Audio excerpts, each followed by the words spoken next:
Hi there, and welcome to the Pull Systems course. As you may already know, pull systems began being developed shortly after World War II, and were later mastered by the now famed Toyota Production System in the 1970s.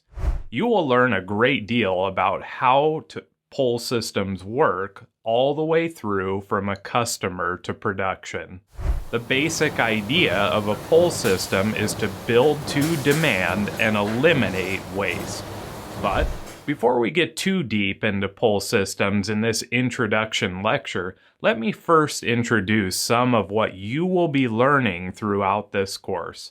First and foremost, we will clearly define what a pull system is, as well as look at the challenges, benefits, and prerequisites for implementing pull in your organization.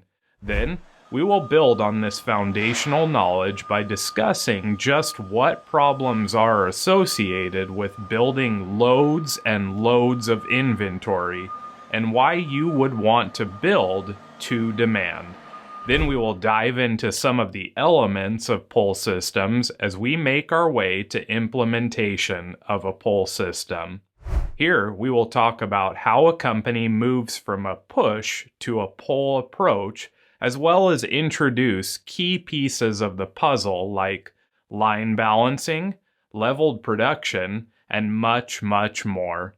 Once you understand implementation, then we will turn our attention to the management of your powerful new pull system. Here we will learn about the basics of Kanban, water spiders, and we will take a few milk runs to the supermarket. Then, before we wrap things up, we will discuss how you can share your pull system expertise with your suppliers and partners. Remember, we will dive deep into each of these topics, so before you take up too much of your time, we'd like to ask you a question. What do you know about pull systems already?